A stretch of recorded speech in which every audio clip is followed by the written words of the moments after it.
연속적으로 지금 또 하나의 동영상을 만들고 있습니다. 원래 예상대로라면 예고해드린 바로는 일요일 아침이면 동영상을 볼 수 있을 거라 했는데 어제 워낙에 여러 가지 바빴던 거로 어쨌든 이렇게 늦게라도 정오가 되기 전에 만들려고 지금 열심히 동영상 만들고 있습니다. 열심히 봐주시면 감사하겠습니다. 자, 모라니 피기까지는 이라는 시를 보도록 하겠습니다. 김영랑 시인의 시인데요.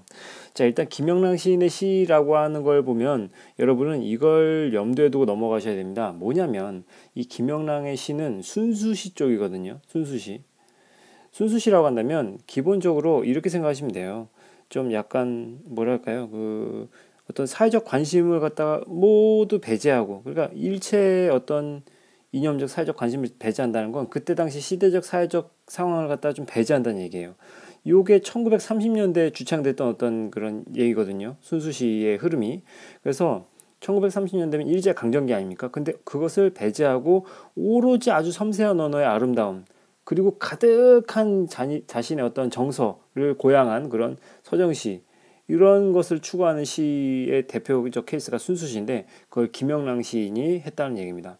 그래서 좀 그것으로 인해서 좀 약간 너무 지나치게 그 자신의 어떤 내면 세계만 편중돼서 말을 다듬는데 계속 치중한 거 아니냐라는 어떤 결점도 있긴 하지만 어쨌든 우리 시사의 업적에 있어서 상당히 큰 공을 빛나는 업적을 내세운 그런 시의 흐름이라고 볼 수 있겠죠. 그것을 김영랑 시인이 순수시를 갖다 이렇게 썼다. 그래서 이 모란이 피기까지 있는이라는 시 또한 순수시라고 보시면 돼요. 네, 상당히 아름다움을 추구하는 유미주의의 어떤 시라고 보시면 될 것 같습니다.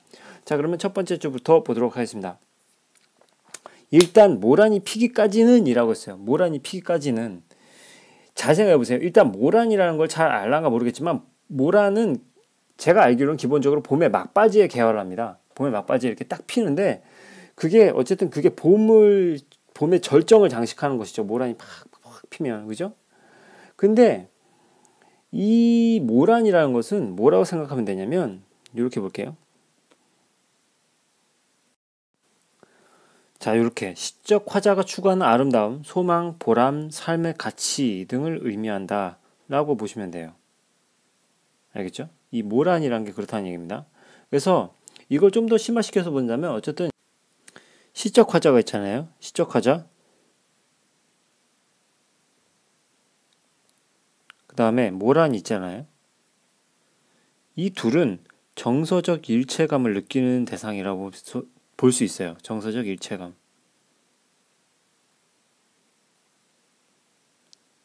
이게 모란이 피면 겁나게 좋은 거죠. 근데 모란이 져버리면 마치 삶의 전체를 통째를 송두리 빼앗겨버린 듯한 느낌을 느낄 만큼 정서적 일체감이 아주 강한 그런 대상이라고 보면 될 것 같아요. 네. 그 다음에 나는 아직 나의 봄을 기둘리고 있을 테요 라고 했습니다. 나는 아직 나의 봄을 기둘리고 있을 테요 라고 했는데 이 아직이라는 말을 통해서는 무엇을 알 수 있냐면 기다린 지가 상당히 오래됐다는 얘기를 알 수 있겠죠. 나는 아직도 난 너를 기다리고 있다. 뭔가 기다림이 오래된 것만 같잖아요. 그래서 그 기다림이 아직 나의 봄을 기다리고 있을 테요. 그러니까 여기서 기다리고 있을 테요 라는 말 때문에 여기서 이걸 갖다 여성적 어조라고 하는 부분도 있어요. 네, 딱히 그렇게 동의하고 싶지는 않지만 얘가 여성적 어조래요. 뭔가 부드러운 어감을 느끼고 섬세한 정서를 형성한다는 점에서 기다리고 있을 테요, 잠길 테요 이런 게 여성적 어조라는 걸 알아두면 될 것 같고요. 일단은 요걸 잘 생각해 보면 돼요. 봄이 봄이긴 하지만 어쨌든 시적 화자에게 있어서 봄은 어떠한 봄만이 의미가 있는 거라 생각하십니까? 잘 생각해 보세요. 어떤 봄만이 의미가 있을까? 모란이 필 때 봄만이 봄으로서의 가치가 있고 그게 의미가 있다고 생각하는 거예요. 시적 화자는요. 무슨 말인지 알겠어요? 모란이 없는 봄은 봄이 아니고 모란이 있는 봄이어야지만이, 모란이 핀 봄이어야지만이 그게 시적 화자의 나에게 상당한 의미가, 가치가 있는 기쁜 그런 봄으로서 맞아들이겠다라고 얘기하는 것입니다. 자, 그 다음에 모란이 뚝뚝 떨어지는 날, 뚝뚝이라는 말을 통해서 이게 아주 감각적인 표현이에요. 감각적 표현이에요. 무엇에 대해서? 모란이 떨어지는 모습을 아주 감각적으로 묘사했거든요. 그 다음에 나는 비로소 봄을 여인 서름에 잠길 테요. 그러니까 봄이 피임과 동시에 봄이 돼서 이제 모란이 피임과 동시에 그 다음에 얼마 안 지나서 또 모란이 뚝뚝 떨어져 버리게 되면 그렇게 되면 나는 비로소 봄을 여인 설움에 잠길 테요라고 한 거예요. 그러니까 삶의 보람과 의미를 한꺼번에 잃어버린 거예요. 아까 말씀드렸잖아요. 모란과 시적 화자는 서로 정서적인 일체감을 가진 존재라. 그래서 모란이 뚝뚝 떨어져 버리게 되면 그러면 나는 봄을 여인 설움에 잠길 테요. 그냥 모란이 떨어졌을 뿐인데 사실 봄이 아예 끝나버린 건 아닐 텐데 모란이 떨어져 버리게 되면 그러면 나는 봄을 잃어버린 것 같다라는 얘기예요. 봄 그 자체가 모란이고 모란 그 자체가 봄인 거예요. 그래서 봄을 잃어버리게 되면 나는 설움에 빠질 것이다 라고 얘기합니다. 항상 선생님이 시를 가르칠 때 여러분들한테 설명을 하죠. 힌트를 갖다 얻을 수 있도록 노력을 하라. 근데 지금 여기서 항상 호, 불, 호가 중요하다고 했잖아요. 그죠? 그럼 여기서 호는 뭐예요? 모란이지. 근데 모란을 상당히 원하고 모란이 핀 봄을 원하는 거죠. 근데 불호는 뭐야? 모란이 떨어진 거예요. 모란이 떨어지면 어떻게 된다? 나는 설움에 잠긴다라는 얘기예요. 아주 간단한 논리죠. 그것만 잘 생각하시면 됩니다. 그 다음에 5월의 어느 날에 그 하루 무덥던 날, 그 하루가 무덥던 날. 그러니까 5월의 어느 날에 그 하루가 무덥던 날이라는 것은 봄이 약간 지나가서 이제 여름의 무더움으로 넘어가는 때입니다. 그죠? 그러면 이렇게 써볼게요. 봄이 지나간 뒤 여름의 무더움. 그것은 봄의 상실이다. 그러니까 어느 날 그 하루 무덥던 날. 그 하루 무덥던 날이 의미할 바는 봄이 지나간 뒤에 여름이 무덥고 여름의 무더움이 시작된 날이고 그것은 즉 봄의 상실이 이루어진 날. 그러니까 봄의 상실이 이루어진 날이라고 한다면 시적 화자는 좋아하는 날이겠어요? 좋아하지 않는 날이겠어요? 좋아하지 않는 날이겠지. 그날에 어쨌든 시간적 배경이 등장하는데 근데 떨어져서 누운 꽃잎마저 시들어버리곤 어쨌든 이 계속 모란은 뚝뚝 떨어져 버리고 그 누운 꽃잎마저 시들어버리고는 계속 그 시적 화자가 좋아하지 않는 상황이 지속되고 있죠. 천재 모란은 자취도 없어진대요. 시들어 없어진 것에서 이제 시작돼서 자취도 없어진대요. 그죠? 시들어져 버리고는 그 다음에 자취도 없어진대. 자, 그걸로 인해서 뻗쳐오르는 내 보람 서운케 무너졌으니 내가 내 보람이 서운하게 무너져 버렸다. 내 보람 서운케 무너졌으니 그럼 이걸 뭐라고 해야 돼? 모란이 피었을 때 보람이 있었는데 그 보람이 완전히 와르르 무너졌다. 와르르 무너져 버렸대요. 자, 그럼 이렇게 한번 써봅시다. 이렇게 볼 수가 있어요. 모란이 피었을 때 보람을 잃었다는 얘기고요. 그것은 화자의 소망이 무너졌다는 얘기죠.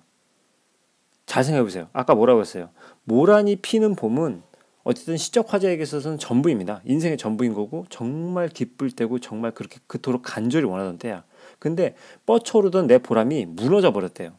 어쨌든 그 모란이 폈을 때는 상당히 뻗쳐오르겠죠. 기세가 오르겠죠. 난 기분이 좋으니까 어쨌든 모란이 확 펴버렸거든. 그럼 진짜 진정한 봄이 왔구나라고 생각한 거죠.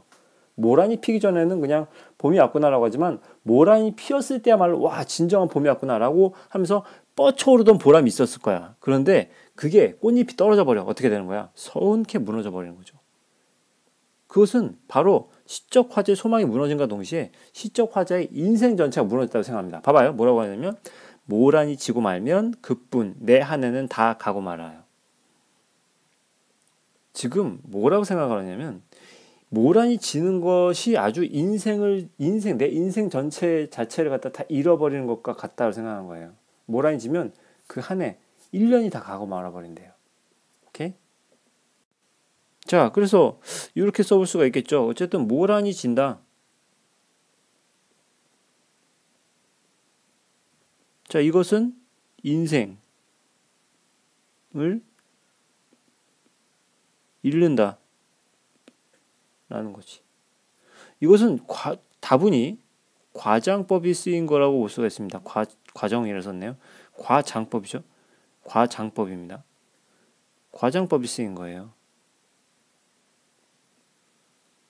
어떻게 모란이 진다고 인생이 다 잃겠습니까? 어떤 사람이 그래요. 근데 어쨌든 순수 시적 측면에서 본다면 그 시적 화자에게 있어서 그 모란이라는 것은 봄 전체인 거고 봄 전체라는 것은 그건 인생 전체라고 이렇게 과장되게 해석을 하는 겁니다. 그렇게 생각하는 거죠. 네.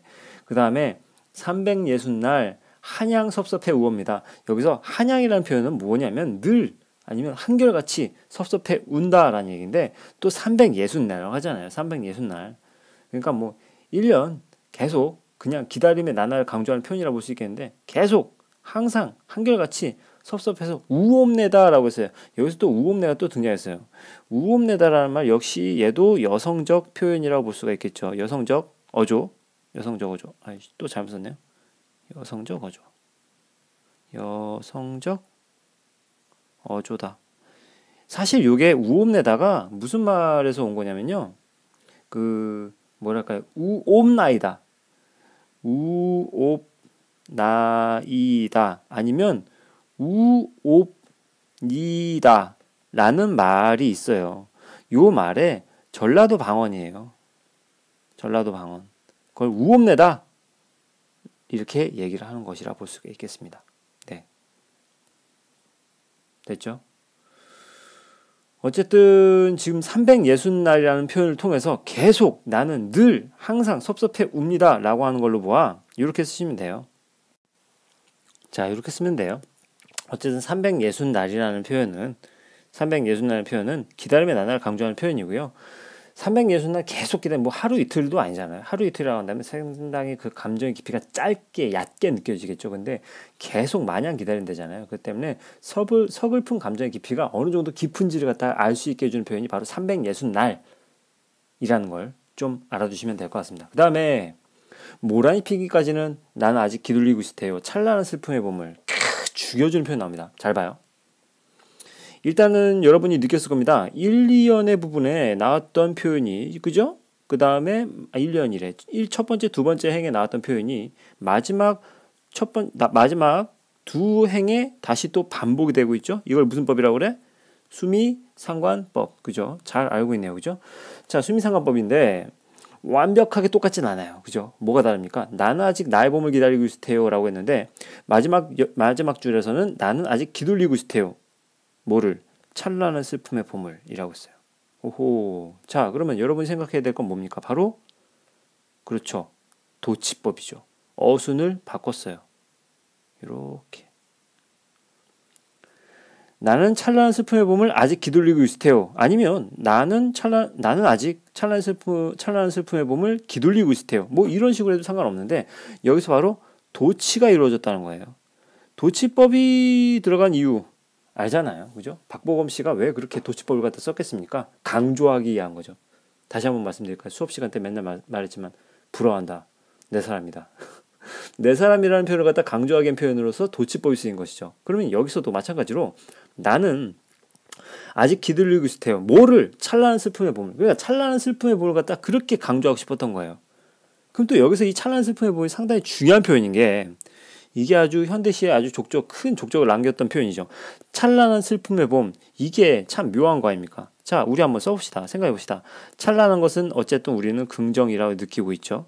슬픔은 어쨌든 부정이라고 느끼고 있습니다. 긍정과 부정이 지금 둘이 같이 들어가 있어요. 자, 이것은 뭐라고 봐야 됩니까? 그렇죠. 역설법이 들어간 거죠. 그럼 역설법이 왜 역설법이냐? 겉으로 보기엔 모순되는 듯 보이지만 속에는 어떠한 진리를 담고 있는 표현이 역설법이라고 그렇게 누누이 말씀드렸습니다. 그럼 여기서는 어떠한 묘한 진리를 담고 있기에 역설법이라고 하는 겁니까? 왜 그럴까요? 자, 일단 설명을 해드릴게요. 봄은 모란이 지기 때문에 슬픈 시간이에요. 그죠? 그렇기 때문에 그건 절망입니다. 한번 써면서 한번 해볼까요? 자, 잠시만요. 일단 여기다 정리해 볼게요. 좀 더 크게 확대해 가지고. 자, 일단 봄은 모란이 져요. 모란이 지는 시기입니다. 때문에 절망이죠. 절망적 상황입니다. 근데 이 모란이 또 봄은 또 모란이 피는 시기입니다. 그래서 얘는 또 희망입니다. 절망과 희망의 교차가 이루어지는 순간이 바로 봄이죠. 그죠? 그래서 찬란한 슬픔의 봄이라고 하는 거예요. 그러니까 찬란함과 동시에 슬프기도 하다는 얘기예요. 봄이 찬란함과 슬픔을 그러니까 뭔가 긍정적인 나에게 희열을 주는 그런 계절이기도 하지만 슬픔을 주는 계절이기도 한다는 얘기죠. 상당히 이율배반적이긴 하지만 그 말의 의미가 뭔지를 갖다 우리는 짐작할 수 있을 것 같죠. 그죠?